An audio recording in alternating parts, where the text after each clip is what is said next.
Today, Rinpoche continued his explanation of Nagarjuna's precious garland, emphasizing the point that if one wishes to achieve high status or definite goodness, ethics are the foundation. But definite goodness definitely requires cutting the root of cyclic existence, which is the grasping at things as being truly established.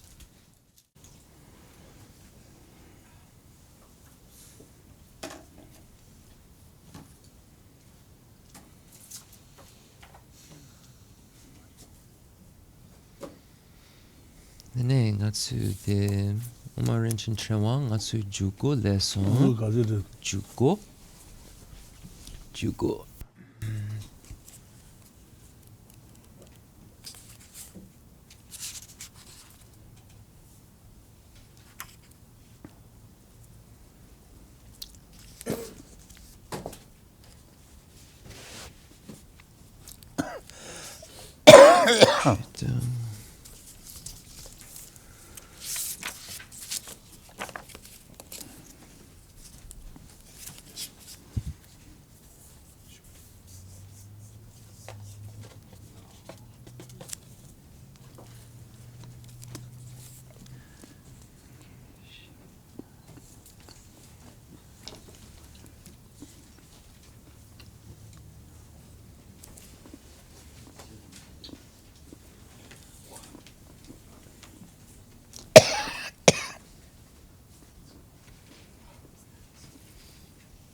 Ma Chin Len the Chishina Ju Ngatsu de lesson Shishina the Ju Dun Yapodu Sianayana the Majimba then they young. So anybody who has the text, unfortunately I need two, but I could if somebody wants to use this version of mine, there's a very, very similar root translation if just anybody wants this to follow along with. Anybody want it? Sure. I'll just pass that back. Yeah, it'll be pretty similar. Just as many people as can have it. The numbers will follow. So we're going to start, actually we left off like 19 last time. I think Rinpoche will start at like stanza 17 today. It's on, well, that's a good question. It's on 96 in the older one. Let's see if it corresponds or not. I don't think it will. Yeah, it's the same. 96 in either book page, you'll find stanza number 17.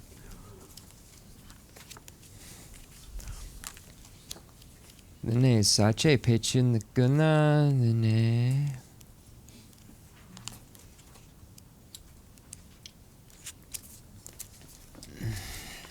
I'll give him mine. I'll go back and forth. I get the gist of it. The guna, the sache. The gumurabe. Okay. Yeah, so I think it does complicate things if we try and use so many things. So we'll let Rinpoche be Jelsop J today. Okay. The Dixon. Judunba. It makes my life easier anyway. Not as fun, but easier. Majimba Len. Lessor.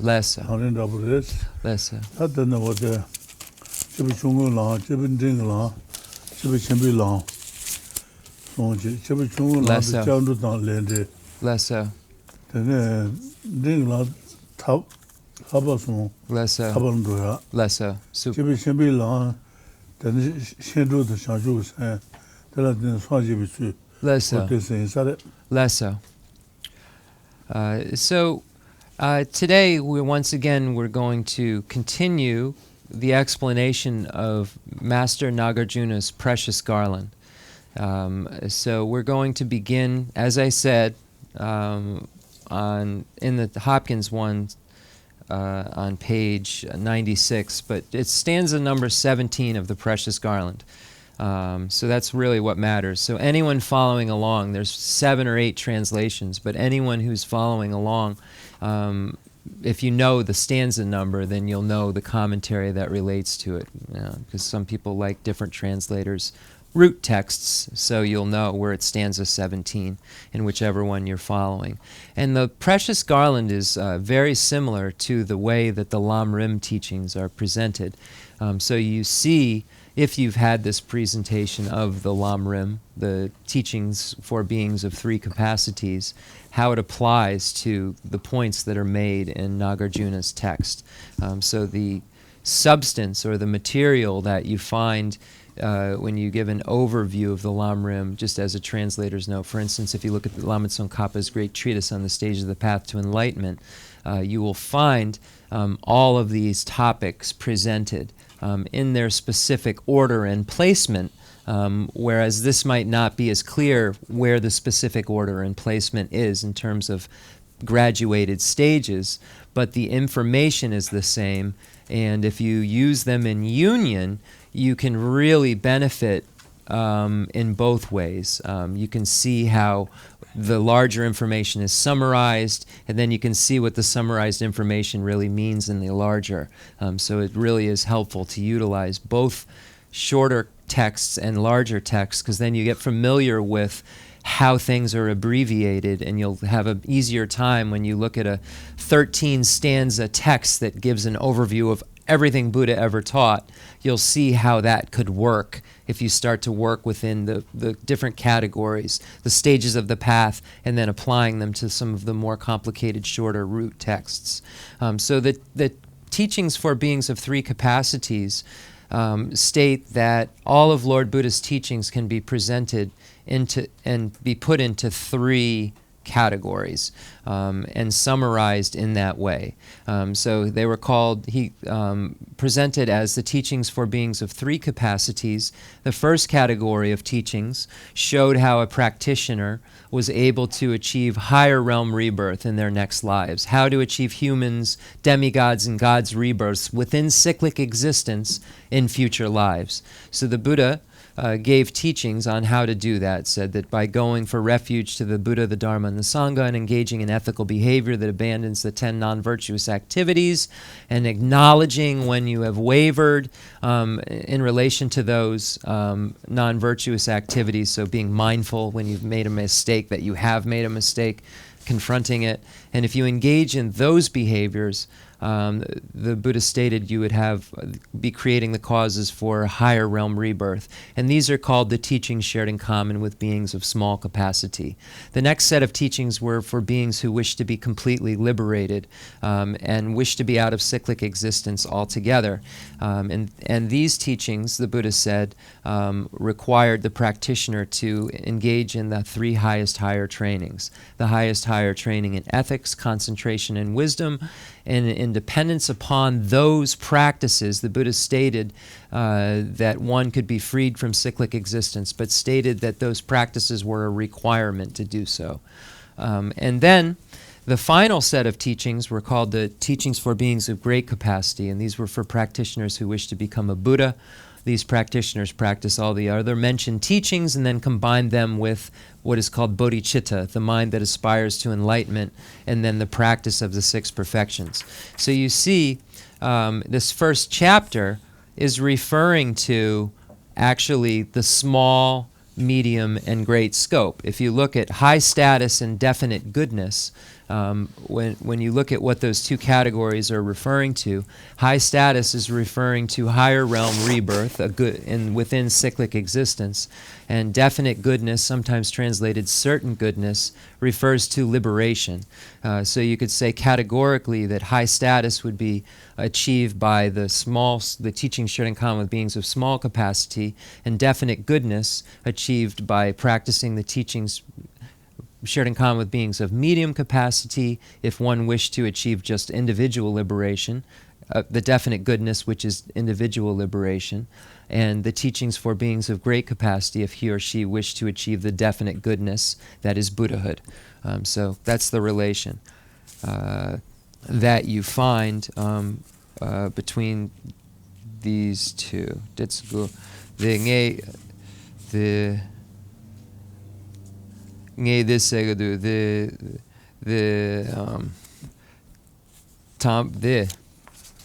Tombo ringo the Jipo chungo dan tumo lanji rimba dan jipo din dan jipo chembo kanga the yure the laso. Okay, I just told Rinpoche that what I said about high status and certain goodness to just make sure that so that you saw his reaction.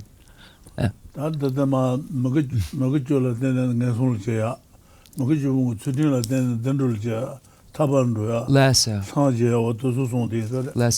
So in dependence upon the actions that we engage in, we have experiences in the future that relate or are concordant with those actions that we previously engaged in. So when we look at the presentation and the teachings for beings of small, and shared in common with beings of small capacity, which is called the ethics which abandons the 10 non-virtuous activities. Abandoning then those 10 non-virtuous activities leads to the higher realms of cyclic existence, but also leads to liberation, leads to Buddhahood. So we see how that foundation is necessary, whether one is practicing to achieve the smaller goals or the larger goals. We find that ethical behavior is at the foundation. And the opposite is also true. If one engages in non-virtuous activities, if one engages in the 10 non-virtuous activities, then that will lead to rebirth in the lower realms of cyclic existence of hell, hungry ghosts, and the animal realm. So we see right from the outset how our behaviors dictate our future experience right at the entrance of any of the paths. Right at the entrance of the presentation of any of the paths, we find ethics as that foundation. Diso Rinpoche.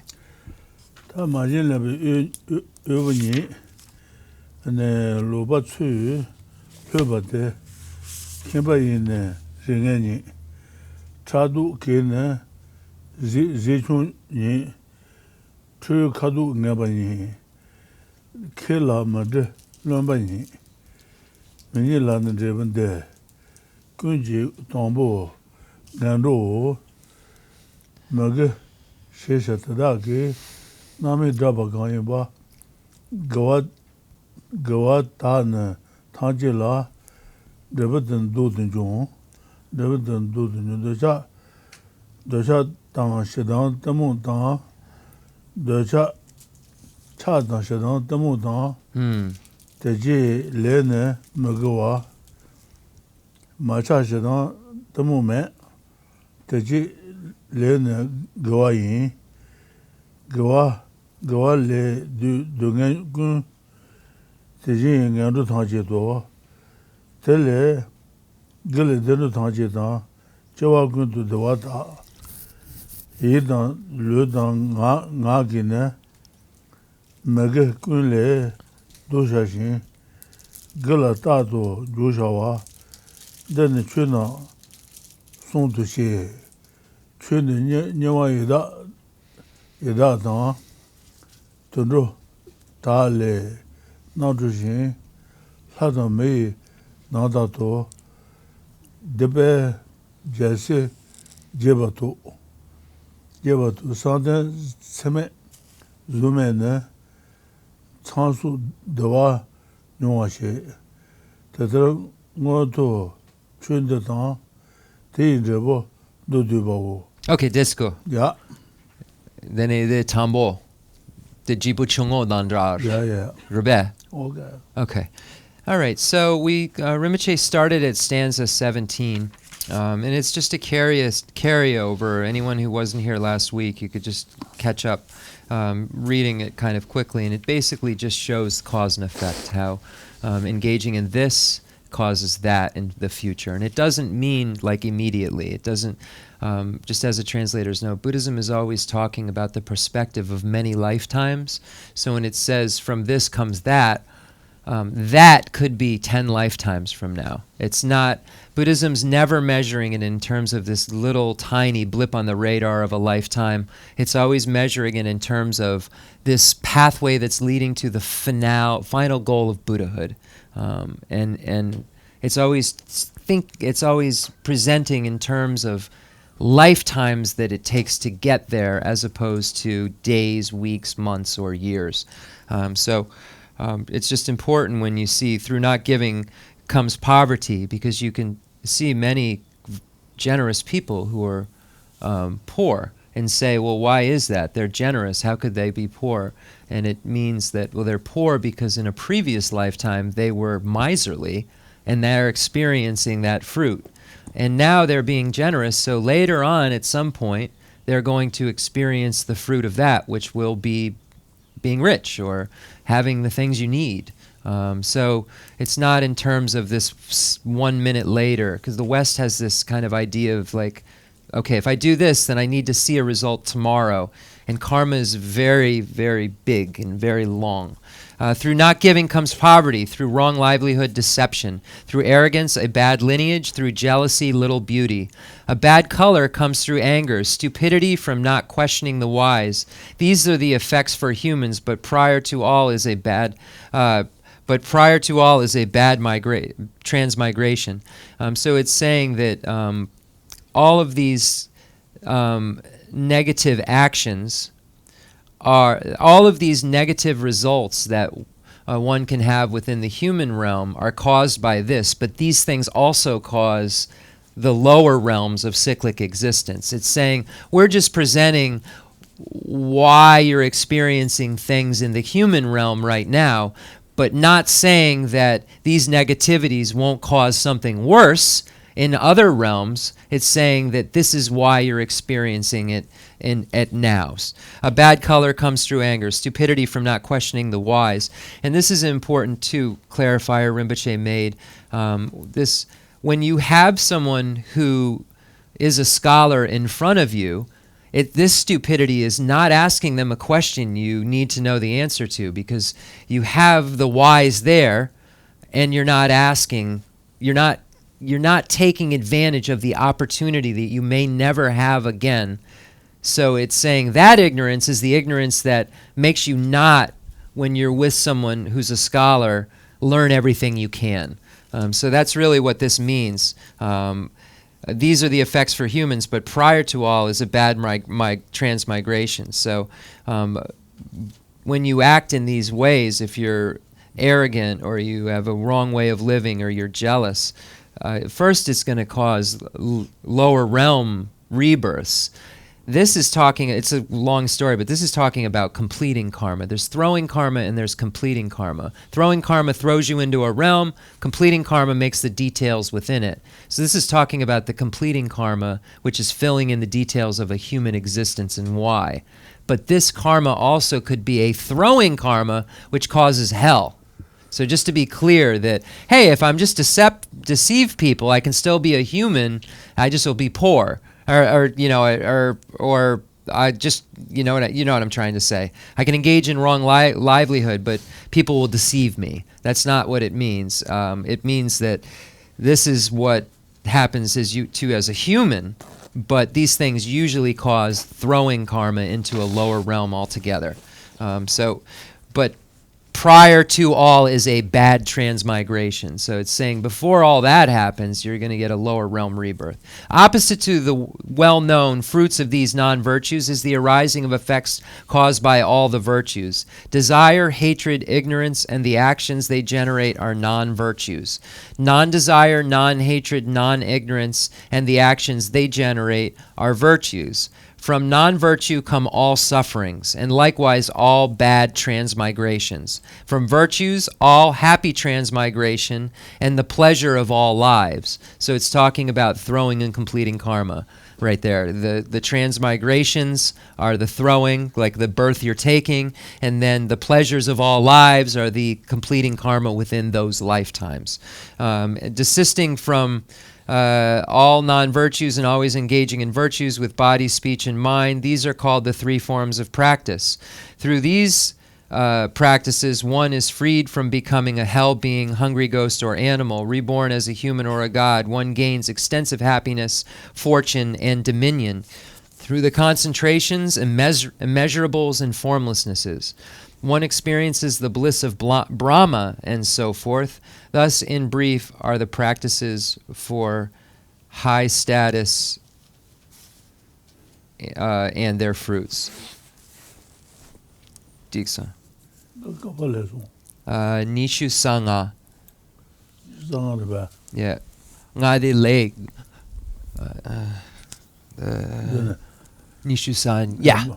Tatayin. Ngepar ngle. Ngeba lebi chue da jang. Ne sa chashin sabo nawa da. Sheba tu da medeba traba sheba jayu son. Dawe mai yue menjorur.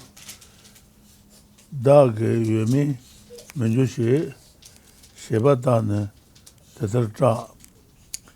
Keba la ne traba se chugunde ne malu ba nganjin pa le shunga da nganjin zide chugula penpa jidu song yu song dayu daga yue jiba dene dangba dangbi dundulu kanshi yangda chitawa yonsu shebe nimenjong nganjin le shung pompa nam nganjin dene dundu dun kanki sabun zunba de jawa denpa kalashi pompa tata madenpa tone nganjin bunga juru nganjin bata pone ne shene pompa jomenjuru shene pompa jomenjuru chitar mulong tene so rangi zunye hena menje tene yada chonzi jane yue me ba teta pompa na tene nganze pa ne me pa njoro me pa rangi jinje zunye jin yada nido tenga ame cheta mulong maten pa rangi zunye menhotar pompa na la maten pa nganze pa ya tetandra papa kunga yu ne tetapi ne tuntu ne chilamatu dani je galung tala dedu me. That's good. Yeah. That's good. This Dunda Shera Mambo Yure. Then Ngama the Nga Penjigile Zujigile that's lasso. Gangisina de Pla Mela Lama yin. Then Nangla the Dewa Yuna Penji Zujigile to get you. Then okay, so now the doctrine of definite goodness are said by the conquerors to be deep, subtle, and frightening to the childish who are not learned. So this is speaking of now those pathways that lead to liberation, those individual liberation in Buddhahood. And you'll find a lot of mention of fear to you, Hinianist, and so forth, because its emptiness is going to start to be explained. And when emptiness begins to be explained, someone has to be a suitable vessel to really be taught emptiness in its full degree, because wrong view is easy to arise and one can feel like nothing exists all of a sudden, and that can cause one to believe that ethics don't exist and karma and start to really come to the wrong view altogether. So it would be better to just stay in the small scope than to try and be in the medium and great scope and arrive at a wrong view and be fearful. So there's a lot of warnings that are always given. If someone isn't ready, then it's not appropriate to move on to there. So there's key words in here. Is it frightening you? Maybe it's not time? So there's key words in here because teaching emptiness is a very serious topic. It's what keeps us stuck in the misunderstanding of it is why we aren't liberated. I mean, that's it. That's why we're not liberated. The Buddhahood and all that stuff has other components, but why we are in cyclic existence is because of the ignorance that grasps that things as being truly established. So this is the whole reason we're stuck. So I am not, I will not be, I have not, I will not have, that frightens all the childish and extinguishes fear in the wise. So someone who isn't learned and hasn't studied sees this as non-existence, that you're no longer, nothing, but someone who is studied and learned and understands what it means takes away their fear. So it causes fear to someone who is ignorant and not understanding it, but it actually takes away the fear of someone who is learned and wise. So by him who speaks only to help beings, it was said that all beings have arisen from the conception of I and are enveloped with the conception of mine. That I exist, the mine exists, these are wrong as ultimates, for the two are not established by a thorough consciousness of reality just as it is. The mental and physical aggregates arise from the conception of I, which is false in fact. How could what is grown from a false seed be true? Having seen thus the aggregates are untrue, the conception of I is abandoned, and due to abandoning the conception of I, the aggregates arise no more. Just as it is said that an image of one's face is seen depending on a mirror, but does not really exist as a face. So the conception of I exists depending on the aggregates, but like the image of one's face, the I does not at all really exist. Just as without depending on a mirror, the image of one's face is not seen, so too the conception of I does not exist without depending on the aggregates. When the superior Ananda heard what this means, he attained the eye of doctrine and repeatedly spoke it to monastics. So it's very easy to see how, just by reading this, if you hadn't had prior study and been in these classes, and you only read this and had never heard about Buddhism, how this begins to look like nothing exists really. And the meaning of this is nothing inherently exists. Everything is interdependent in terms of how it comes into existence. Not interdependent with everything, but it has some sort of interdependence with things in order for it to arise. The I has collections that come together, and then there's a name put on it. But there's no name, there's no Jeff we're using that's exclusive of that process and that naming. And what it says here is that once you see that this I, the conception of the grasping at the I of truly established is incorrect, then you're not forced into aggregates again. You're not born again. So when it says the aggregates arise no more, Buddha has aggregates, but the contaminated aggregates of cyclic existence, you're not forced into arising. So there's always so many deep levels of understanding of all of this, but yes. Dene, Rinpoche, Chikshena Chu, the Tomba ni detsla ronangang isne me sarpa kashe yire. Then the sawa kona the mepat sanlo dang eight sampa. Mepat sanlo. The detsla, the pumbonga, the nge gonga, the detsla ronang. Yeah. That Tomba is na, but nga zu nga sa chin do. Lessor.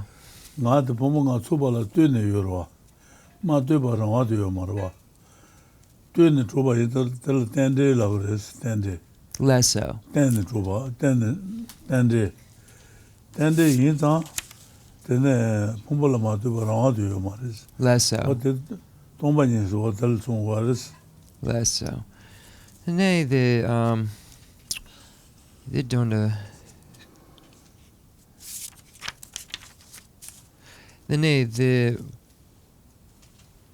the Tombo detar medenpar Tune ngarzin pomba jor ngarzin ba da ponzini jini pombo jome jor. Cheta malum maten ba. The pombo de Zonye manatar. Pombo sumju. nala maten ba. Nganzi bayang tatan ras.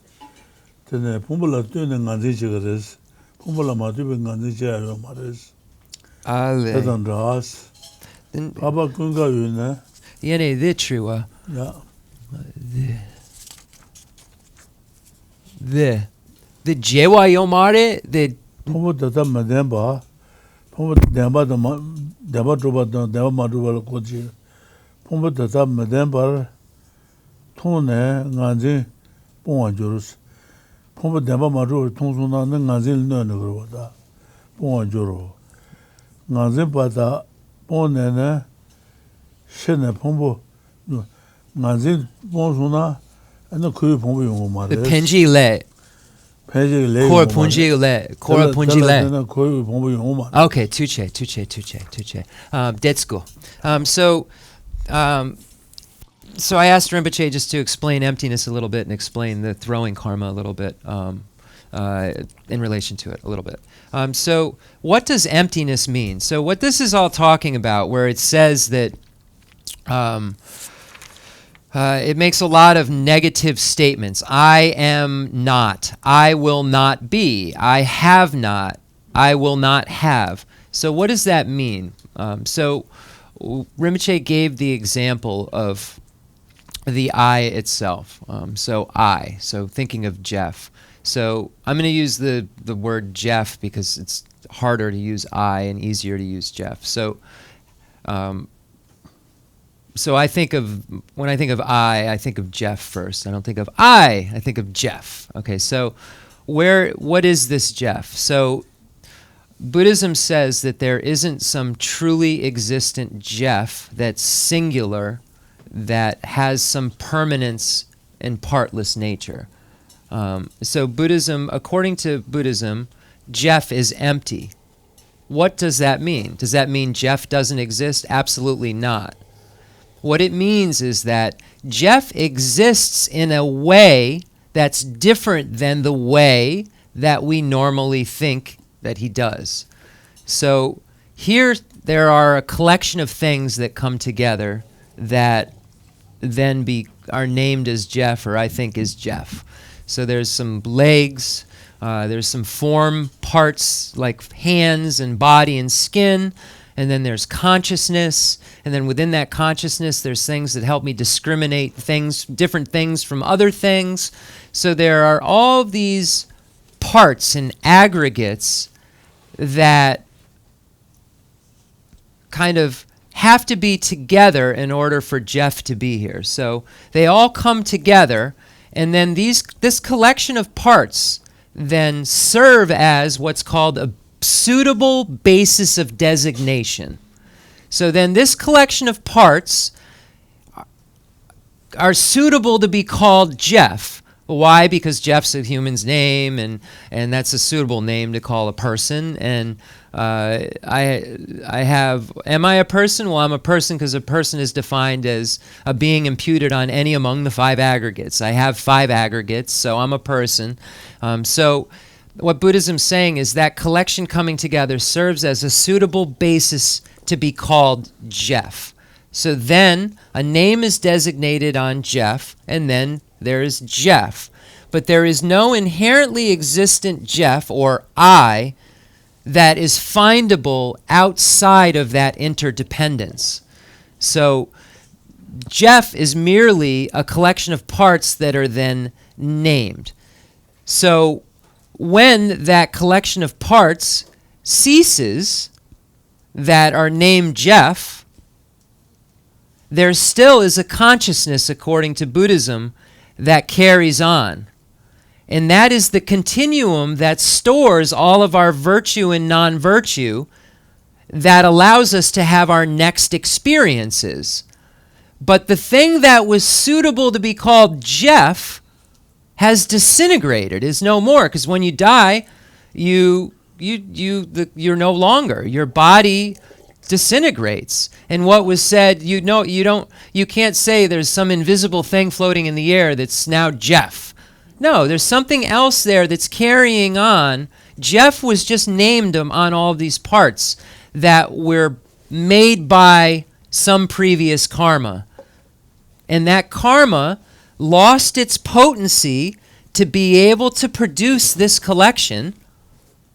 And then the continuum moved on to its next karmas that it will experience. And Jeff's was just a blip in the experience continuum. And only a blip because the basis of designation suitable to be named as Jeff doesn't move on, doesn't carry on. So then what am I grasping at when I think of like I'm jealous and someone's better looking than me? There's just a collection of parts that are named here. Parts that are different shapes and sizes and colors.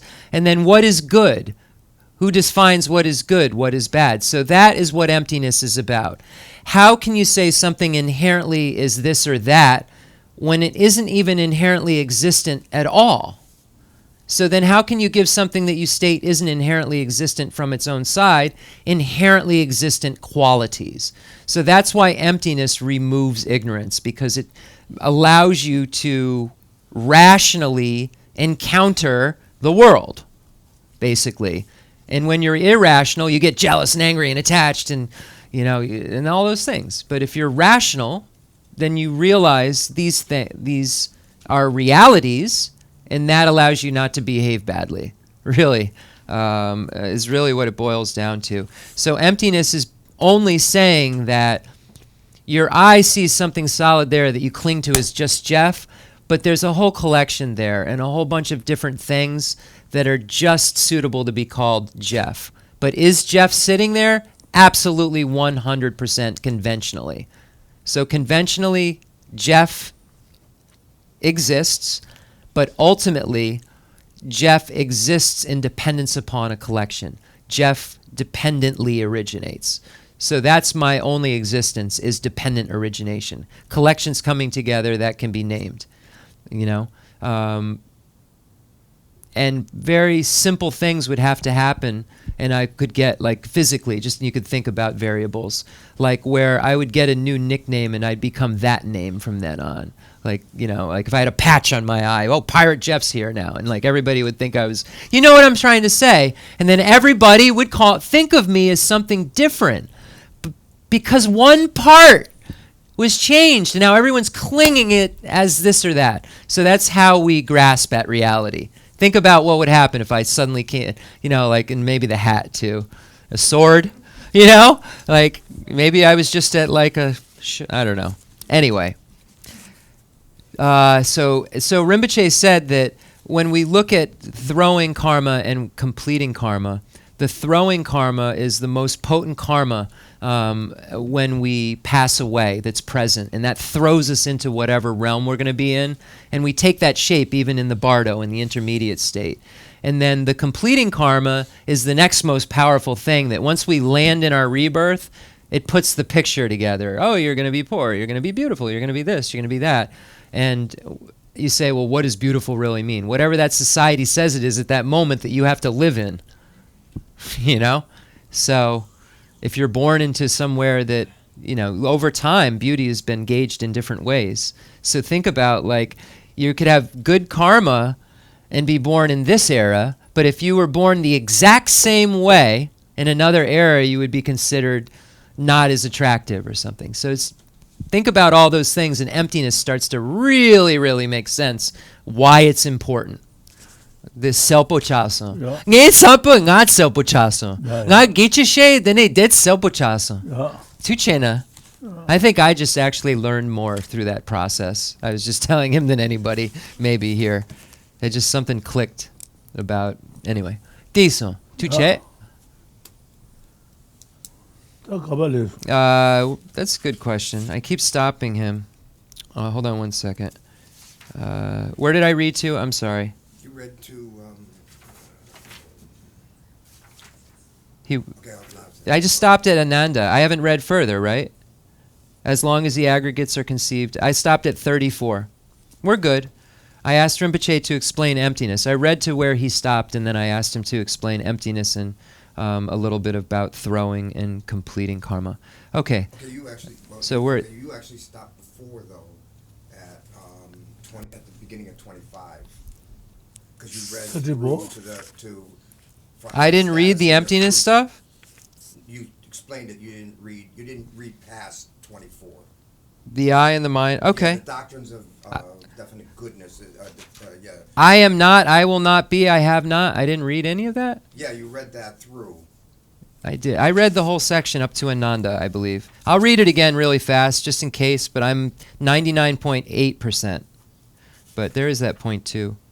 Okay, the doctrines of definite goodness are said by the conquerors to be deep, subtle, and frightening to the childish who are not learned. I am not, I will not be, I have not, I will not have. That frightens all the childish and extinguishes fear in the wise. By him who speaks only to help beings, it was said that all beings have arisen from the conception of I, and are enveloped with the conception of mind. The I exists, the mind exists. These are wrong as ultimates, for the two are not established by a thorough consciousness of reality just as it is. The mental and physical aggregates arise from the conception of I, which is false in fact. How could what is grown from a false seed be true? Having seen thus the aggregates are untrue, the conception of I is abandoned, and due to the abandoning of the conception of I, the aggregates arise no more. Just as it is said that an image of one's face is seen depending on a mirror, but does not really exist as a face. So the conception of I exists depending on the aggregates, but like the image of one's face, the I does not at all really exist. Just as without depending on a mirror, the image of one's face is not seen, so too the conception of I does not exist without depending on the aggregates. When the superior Ananda heard what this means, he attained the eye of doctrine and repeatedly spoke it to the monastics. Then 35. Sumjusung. Ah. Just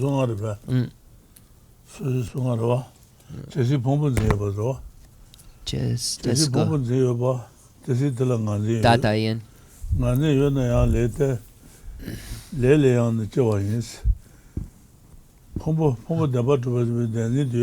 Lessor.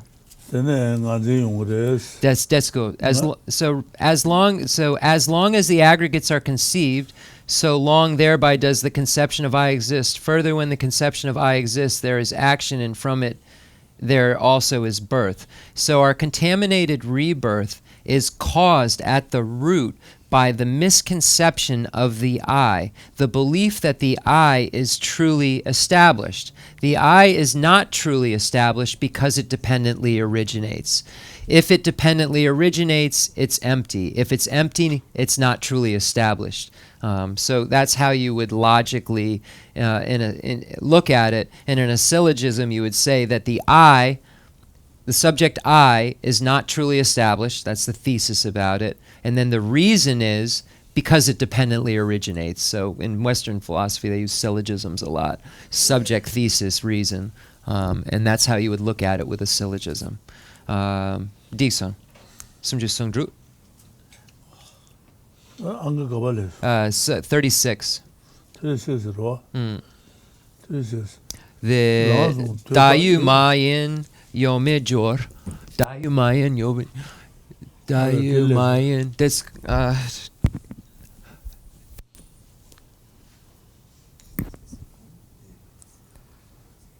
the Dayu Mayan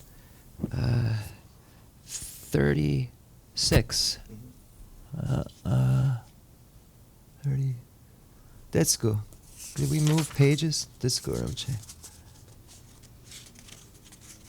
2, 3.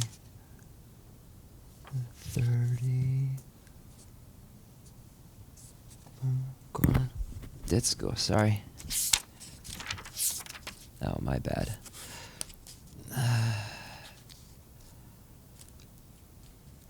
35. Jitar Pomba Zinya 34, 35. Lamrim. Okay, yes. Gonga Mepichi. There. Charan de losong, then a chu demba madrupa lason, then a the kangalo.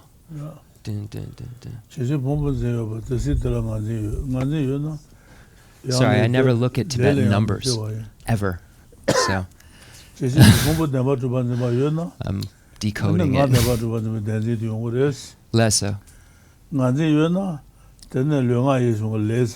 Lesso. Lesso. Lele, then Gile, the Magile, Nandul Chigre, Gile, Dendutan, Taban Sanjers. Lesso. So as the teaching of the Chenmo, as long as the aggregates are conceived, so long thereby does the conception of I exist. Further, when the conception of I exists, there is action, and from it there is also birth. So when one grasps at the I as being truly established, when there is this grasping, the root of cyclic existence takes place. So one grasps at things as being truly established, and this causes the afflictions. So this misconception of everything causes the afflictions, causes attachment, causes hatred, causes miserliness, causes covetousness, causes all of these afflictions to arise. And then from that we act, we engage in action through our body, speech, and mind. So we engage because of this misunderstanding and these afflictions. They cause us to act out badly, and our body, speech, and mind then cause us to have suffering in some form or another. The lower realms of cyclic existence are caused by non-virtue of the body, speech, and mind. So this is how emptiness and the misunderstanding of it relates to birth. So it's saying there is, from the conception of that I exist, there is action, and from it there is also birth. So because one grasps, one has these afflictions and then creates action. So it says these actions then create birth. So our actions of our body, speech, and mind are what cause the throwing and completing karma. So birth is caused by throwing karma. We are thrown into birth. We aren't independent. We don't make a choice. We don't meditate unless we're very highly realized into our next rebirth. We're thrown into it by our karma. Whatever karma is connected from a million lifetimes ago and connects right at that moment, we're thrown into an existence. And we're propelled by our previous actions and our previous non-virtue of our body, speech, and mind, caused by this grasping at the I, throw us into the lower realms. So that's how Rinpoche explained it. De Lam Tu, Lam Yapudu, Lam Su. De Lam Sum.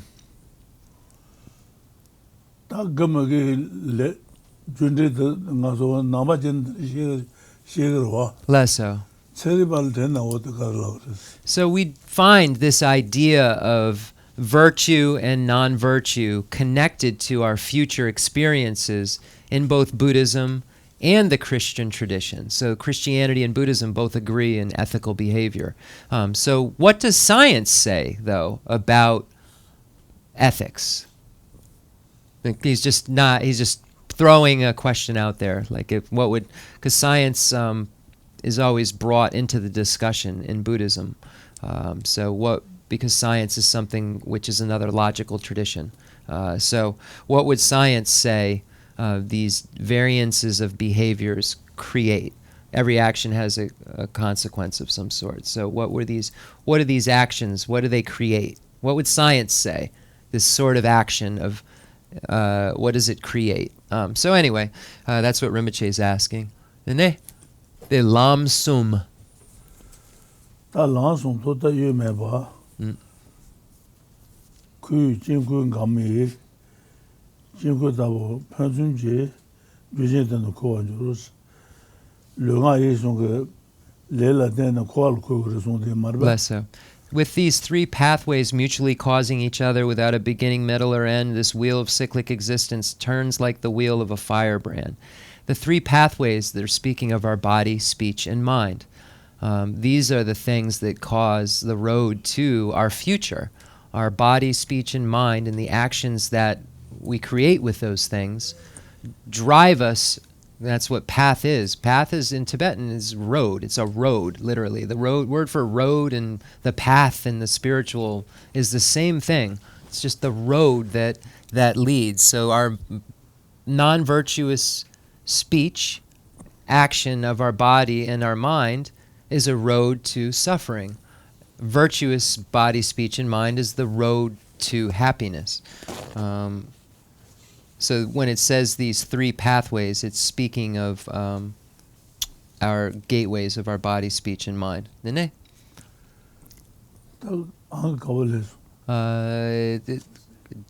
The denir. Tene Rajin Nigadan, Rajan Nigadan Tuzun, Dale Jawa, the Jele Jawa, Nidon, Matusha, This Shirikecha. Nazeban Sebanjos, Tema Madu Shesuna, Debatu Denzid, Sendres, Lessor. Sebanjoro, Lessor. Tele Ledan Jawas, Nazi Sesuna, Nazi Wang Sabi Ledan. Rebukanga Sendres, Jawayan, Tata Jundi Jawadan, Tata Seba, Nitu ne, Yanda Nitu Jitela, Yoba Nitu Masenso, Dune Tanji Seba ne, Chun Tune, Tumeba, Menji Nela, Hawata. 용수 메시 실자고 양한데라 너다군 매번 전화 최면지 된데 매봐 시발라 최는 제달 집어시 탈라 다음에 봉범에 걔도 탑이 타봤던다 다도 봉부 Sewala, then Chogo Jimaga, Yangande, women power, Mina, the Kalai, one of the women, Menjiba, Menzimba, Seban Yangande Shisha, Dona, Meba, Tawani, Legend Rebo. Meji ba Suna Mai Nansua Teneluba Tashisha Dona Yuba Tawani Legend Rebo Yujiba Suna Dendro Jutumba Yanda Tawa Shishido Shibi Medan Yunishir Shir did not do it, didn't so Lende ba Ti Yang Dendule, then Taba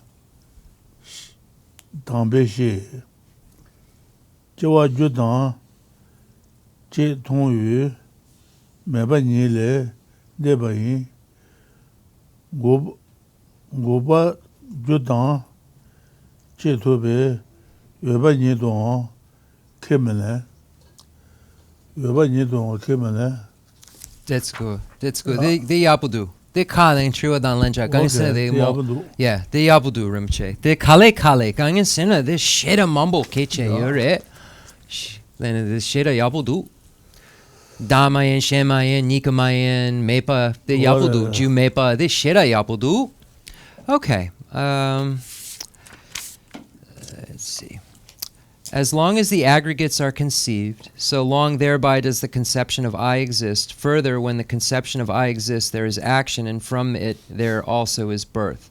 With these three pathways mutually causing each other without a beginning, middle, or an end, this wheel of cyclic existence turns like the wheel of a firebrand. Because this wheel is not obtained from self, other, or from both in the past, the present, or the future, the conception of I is overcome, and thereby action and rebirth. This is an important point that you find in the root wisdom text by Nagarjuna and in Chandrakirti's text, that the self, the I, does not arise from itself, from something else, a combination of the both, or causelessly. And when we say arise, inherently arise. So there isn't some solitary singular existence because of something it did itself, or something that something else did, or a combination of something else did and it did, or without any kind of cause whatsoever. So none of that brought it into some sort of form of true establishment. None of those things did that. One who sees how cause and effect are produced and destroyed does not regard the world as really existent or really non-existent. One who has heard thus the doctrine extinguishing all suffering but does not examine it and fears the fearless state trembles due to ignorance. That all these will not exist in nirvana does not frighten you? Why does their non-existence explained here cause you fright? In liberation there is no self and are no aggregates. If liberation is asserted thus, why is the removal here of the self and of the aggregates not liked by you? So it's saying, if you believe that your whole goal in life is to achieve this state, which is the absence of all of these things, then why does it frighten you when we talk about the absence of them before that which is your goal?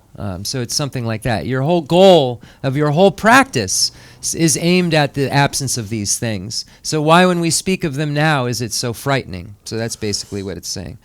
In brief, the view of nihilism is that if nirvana is not a non-thing, let me go back. In liberation, there is no self and are no aggregates. If liberation is asserted as this, why is the removal here of the self and of the aggregates not liked by you? If nirvana is not a non-thing, just how could it have thingness? The extinction of the misconception of things and non-things is called nirvana. In brief, the view of nihilism is that effects of actions do not exist without merit, and leading to a bad state is regarded as a wrong view. In brief, the view of existence is that effects of actions exist, meritorious and conducive to happy transmigrations is regarded as a right view. So things do exist, and the idea that emptiness means that nothing exists, or this state of nihilism that one can end up at through ignorance, is the wrong view, and the correct view sees all of these things as existent, just not inherently existent. Because existence and non-existent are extinguished by wisdom, there is a passage beyond meritorious and ill deeds. This, say the excellent, is liberation from bad transmigrations and happy transmigrations. So it's saying that the state of liberation is freedom from both happy states of cyclic existence and unhappy states of cyclic existence, because the practitioner at that point sees all of those as suffering, sees the happiness as the suffering of change, all happiness in samsara as actual suffering. It's called the suffering of change because all things that bring happiness change and turn into something that isn't necessarily that. A new car becomes an old car, et cetera, et cetera. So, anyone have any questions? Rinpoche would like to stop there. Just make sure we get the mic over to the person, because people online have said they can't hear the questions. They can only hear the answers, which would be great if somebody just had only the answers. But you don't know if they're the answers to your questions, so I guess that's the problem. Maybe that doesn't matter. Maybe we just need answers. I think we've talked about this a little bit before, but what is the origination of the continuum, or is there such a thing? Like if you were talking about, water, that there was no water on this planet previously, before this planet, when it was just a rock, in space, and the water was formed by hydrogen and oxygen molecules coming together. Mm.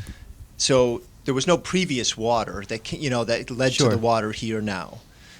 Same thing with the continuum. If you're talking about Buddhahood being omniscient and all-seeing, is there a site that sees where the establishment of that continuum? There's no establishment. Okay, so then this gets back to an earlier question that we had about, there was a statement just now about kind of a beginningless time. That's it. There's no beginning because you can't there's no possible way to consciousness isn't like form or something that is seeable. So when you look at what consciousness is, you say that it comes from a previous moment of consciousness, and it's not possible with using that formula to come to a first.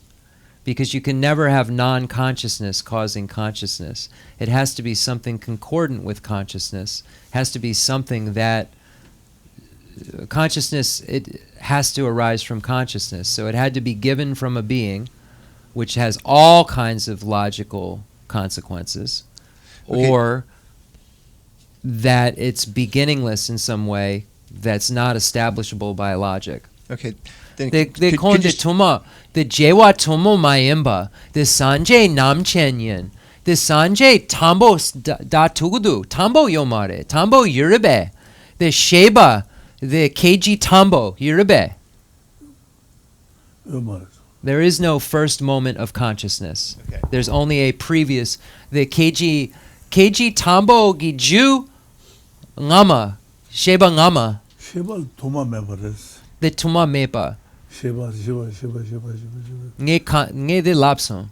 He said that so there isn't a beginning that's findable to consciousness itself, because consciousness is always caused by a previous consciousness. And that it's not possible to have it begin without it. Okay. Mango tree tuma manduas. Yene kon segudu the mango tree tumo ire, chu tuma ire, ngama sen ripa kelen, chu yomare, dene the du kashe nyamdu chason, dene chu zusong, yene chu yomare, chugi ju ire, yene chu yomare.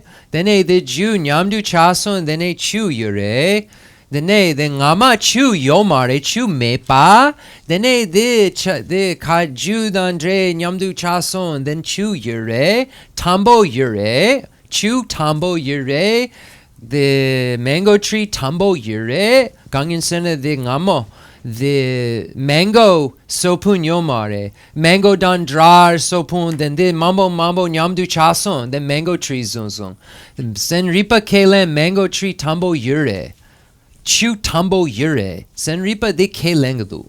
I'm trying to explain to him that he's saying the mango tree. I'm saying science says there is not always a mango tree. Science says there is not always water, but science says there is always those components that which give rise to it, and science wouldn't necessarily know. We don't even know if there's water on Mars for sure. So, like, the components might have, according to Buddhism, this stuff's blowing around. Like, these causes are blowing around in the universe. And the way they would explain it is the causes where there was water before, but then you have to say, well, then there had to be a first somewhere, and then Buddhism says, how do you find that first somewhere if you are willing to say you don't know if there's even water on Mars? So, like, science hits so many walls, and Buddhism says, well, show me, like if we're saying there's these things that we can't see, and science would say that like 20 years ago there were things they couldn't see that are there. So that's the wall we hit.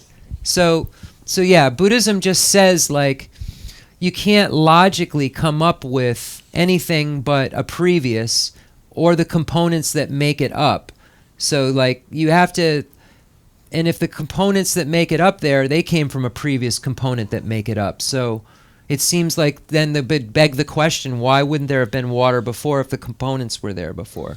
So those are all great questions. But it's all dependent origination in Buddhism, and you can't find first if you use that. So every continuum for every possible thing has always been in existence uniquely, you're saying?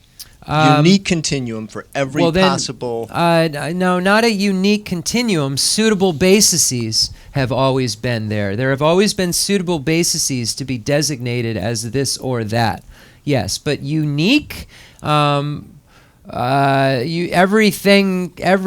Everything has its own uniqueness. There's like subtle difference, even if it's a mango tree. Every mango tree is not the same mango tree. Isn't unique. So you got to be careful with unique, because then you establish it as having some inherent nature, separate continuum. some inherentness. You know what I mean? Separate continuum. Rinpoche, the chala kanga tuma mepa yirbe, shindong dang jak dang metu, the tuma mepa yirbe. 사말 도마 매버렸어. Yeah, everything has no beginning. Okay. So I think we. But what that means isn't, I think, what, like, it doesn't mean that, like, the metu gi ju yuna tuma mepa kelentu. 마도 주요 마도 그저 마도 주스던 도마 제샤요 말았어. So he's saying that the causes of a flower that make a flower are caused by the previous causes that make a flower. And those causes you don't find beginning to. Does that make it better? Like a little, I think it makes it a little bit like those causes, those components, you can't find a beginning to because metal caused metal, or the parts of metal cause metal. So they release the parts of metal. So the causes have no beginning. But you can have changes where science might conclude a beginning. Like when something modifies, that's the first time it was like that. You know what I mean? So it's tricky. Like you have, I think about plants. I like plants. You think of when there's different phenotypes and all those different things that one type of seed can express itself depending on the climate in so many different ways. So then those variables are just the components that serve for it to be a suitable basis to become this or that. You know what I mean?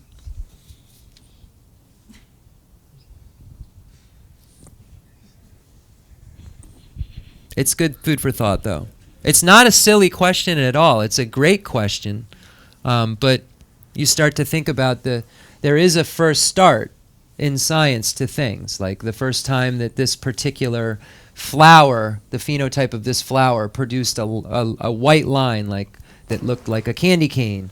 So there was a first time that those parts came together and were a suitable basis to be called a candy cane flower. So science has these firsts, but they're not the same kind of firsts. Buddhism's talking about a first when we say first. And Buddhism's talking, beginningless is talking about these causes that make these things come into fruition in suitable bases. Yeah, I just don't understand how, if there's this beginningless time and we all have these continuums, Yeah. and once you achieve Buddhahood, there's no going back, and we've all had this beginningless existence. Yes. And how can we all have achieved Buddhahood? Because we've had this discussion, but there's Yes. no more time than beginningless time. Right. If it's been going on forever, Right. and once you achieve Buddhahood, there's no going back. Like, what would create that continuum's unique causes and effects over time, back and forth, that would not get you to that point? Like, Genetic modification. How many millions of years did it take for, you can, if you want to scientifically look at how many millions of years does it take for something to evolve into this or that? So then, science isn't saying it's a one-way street with Buddhahood, Right, so but I'm just saying we're willing to accept the gradual evolution of things in a very, very broad, long amount of time. It's a great question, though. Buddha said there is no beginning to samsara, but there's an end. There's an end because its causes can be extinguished. What causes it can be removed. So.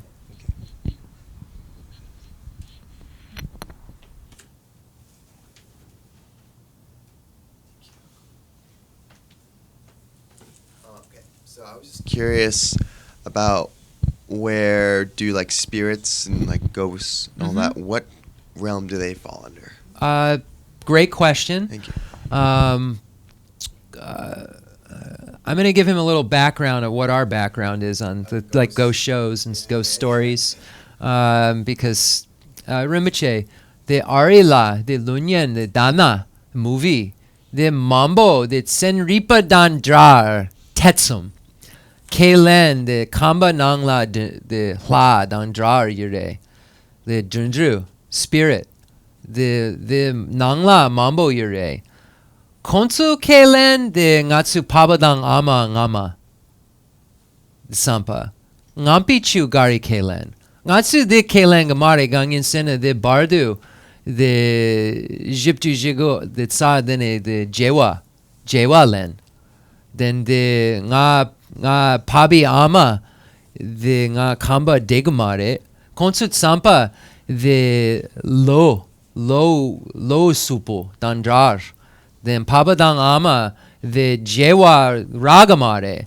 Khonsu the kamba nangla degadu yine kon the zuyo mare lo dang drapudu. Then khonsu sheba kamba degadu.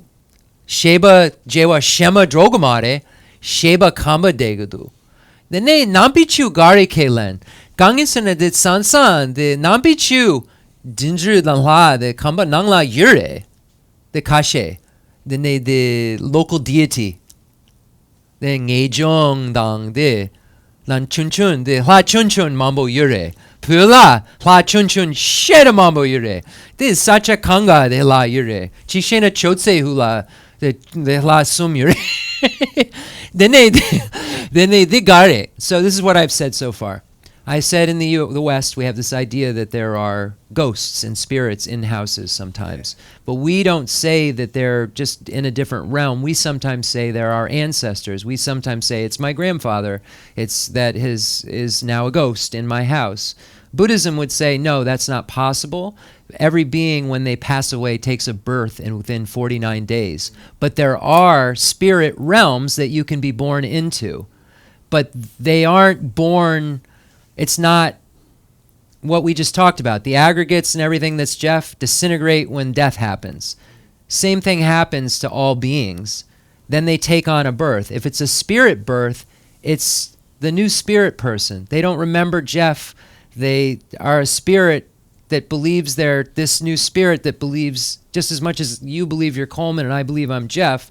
They now are a spirit and they have their own identity as a spirit, and they can inhabit. So so anyway, I'm kind of answering it. But so I explained to him. I said, but Tibetans and Buddhists certainly say there are spirits. Right. Tibetans especially have tons of local deities. I said, you probably think there's 3 under my table right now. That's why he started laughing. I said, you probably all think there's 3 under, all you Tibetans think there's 3 under my table right now.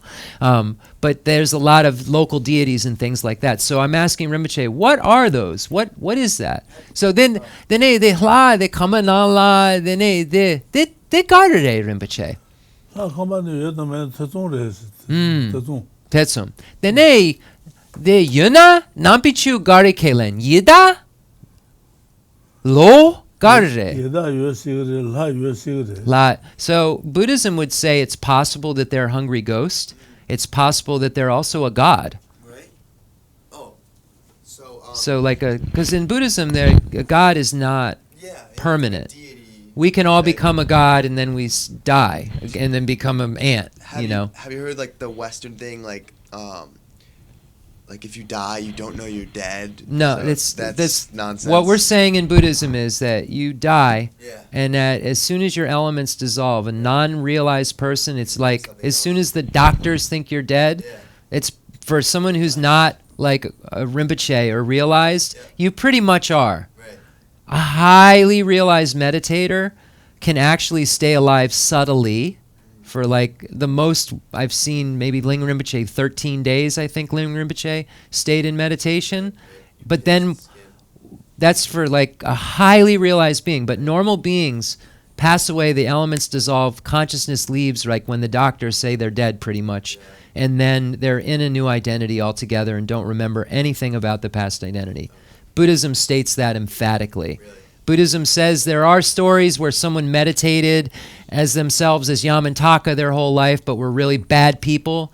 They got single-pointed concentration, were able to see themselves as the deity, but were born in hell in that figure. So there's stories where this life kind of things attach, but never like this identity now is that identity. It's just not, it's not something that Buddhism states is like lost souls or lingering.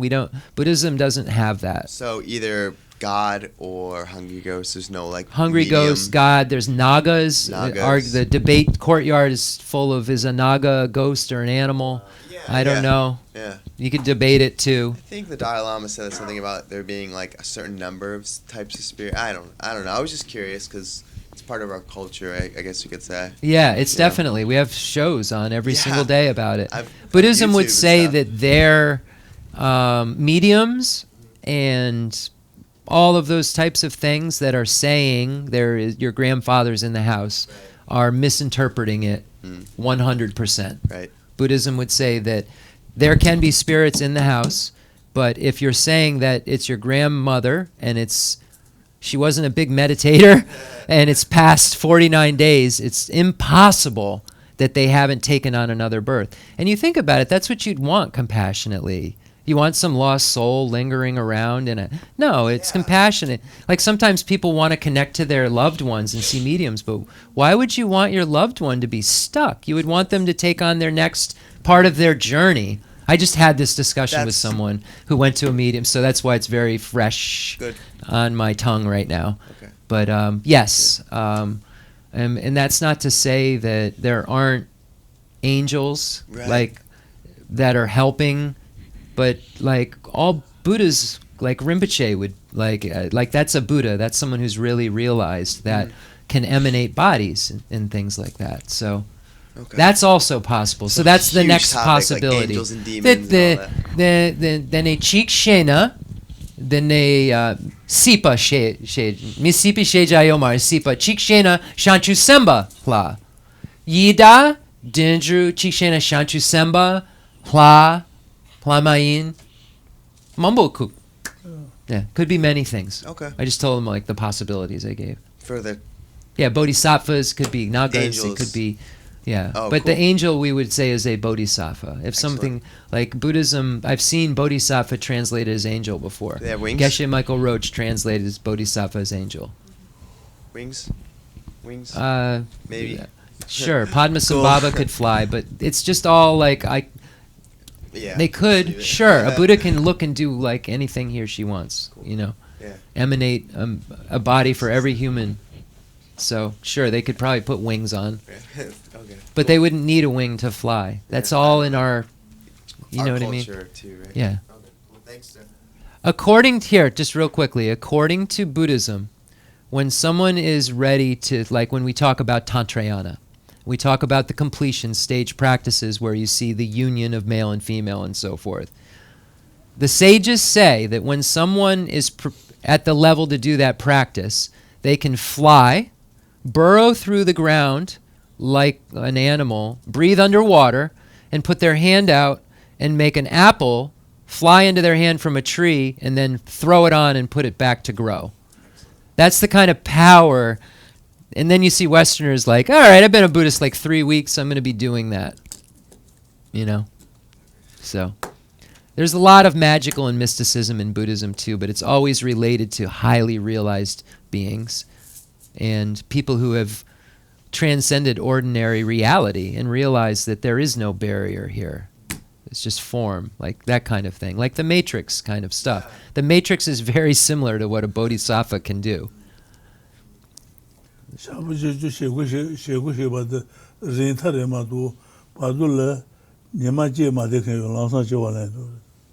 The Yanjer Surunan, Kale Kale Surunan.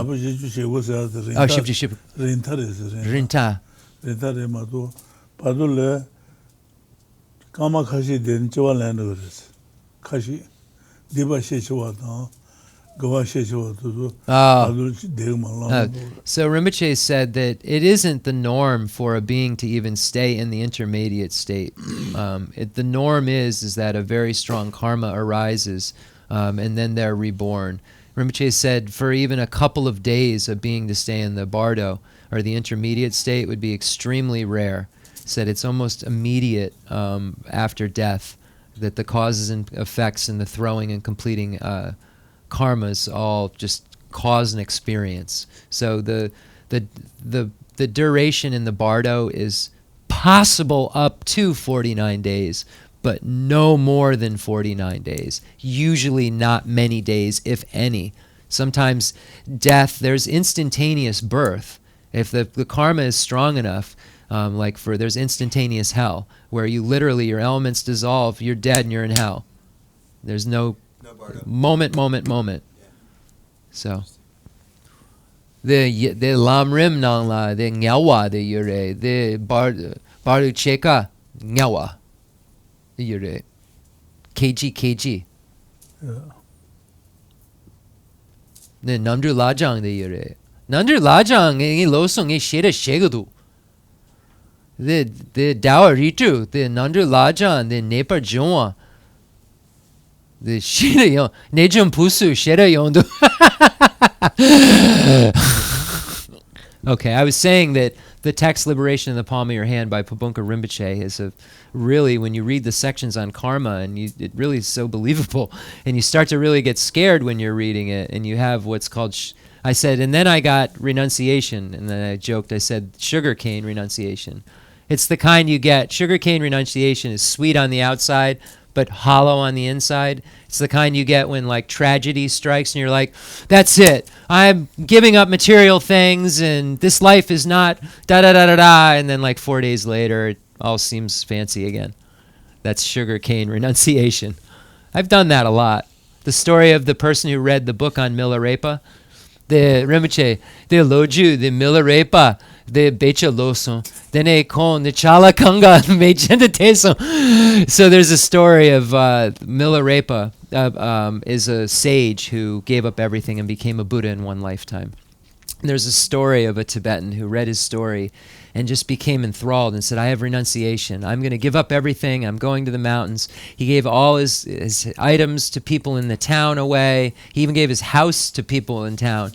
And he went up into the mountains and he had everything he needed, all his food, fire, everything. And he was there 2 weeks. And then he he didn't have the realizations. And he came back down to the village and he asked for all his stuff back and told everybody that Milarepa was full of it. Because he had sugarcane renunciation. He had been moved in the moment and made a very drastic decision, but didn't have the real foundation of meditation to have a real realization of renunciation. And had to probably a big discussion about the house. That was probably... Jadan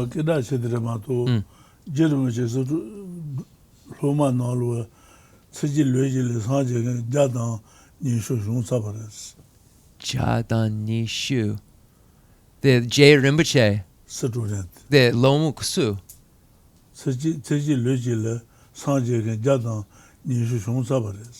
So there's Milarepa is very famous, but you also have the story of Lama Tsongkhapa's student who achieved Buddhahood in one lifetime.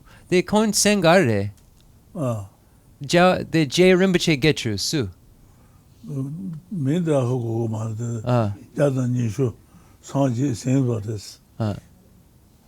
Lo. Seichi, Lochi, Leso. Seichi, Lochi, Lo Jadan, the Reson, Dene Sanjis. Ja. Okay. So there's a story of one of Lama Tsongkhapa's students who lived to maybe 120 or so, but was also a one lifetime Buddhahood achiever. So Rinpoche is saying there's more stories. Traditionally, we hear the story of Milarepa, who was Tibetan, who achieved Buddhahood in that very body, in that very lifetime. But there's many stories of other beings who achieved Buddhahood in one lifetime in their very body as well. Lama Tsongkhapa's student being one of them. Disa. Sebudu. Okay, so any other questions? Doesn't look like it. Concluding mandala offering and dedication prayer. Thank you, everybody, again, very much. Rinpoche, the Uma Rinchen Chenmo Sheda Sebudu. Latsu Sheda Pemdu. The Latsu Lamrim. Then Shine Dan Latung Kali Kabudu. Yine Ngatsu Detsi Dene Ngatsu Uma Rinchen Chenmo Lo Det Selbocha. Nga lo mambo Uma Rinchen Chenmo Lo Mason. Le Lo Chikshena Je. the ne the tering the mo selpodu. Ngama. I was saying to Rinpoche that I haven't really studied the Precious Garland in a few years, and I see how beneficial going through the last chapters of the great treatise on the stage of the path to enlightenment have been, because I know what my understanding of this was the last time I opened it, and it's increased. It doesn't understand it all, but it's increased a little. So I can see that it's working. Because this is a root text, and this is a summarized text, so it's something that you have to kind of have all the information to know what it's talking about, the background of it. And it's interesting to see that I know more of the background because of these teachings and because of everyone coming. So thank you. All right. Fundamental ground is scented with incense and strewn with flowers, adorned with Mount Meru, the four continents, the sun and the moon. I imagine this as a Buddha land and offer it. May all sentient beings enjoy this pure realm. I dedicate whatever virtues I have collected for the benefit of the teachings and of all sentient beings, and in particular for the essential teachings of Venerable Losang Drakpa to shine forever. I send forth this jeweled mandala to you, precious Guru. I dedicate all this virtue to emulate the knowledge of the hero Manjushri and likewise Samantabhadra as well.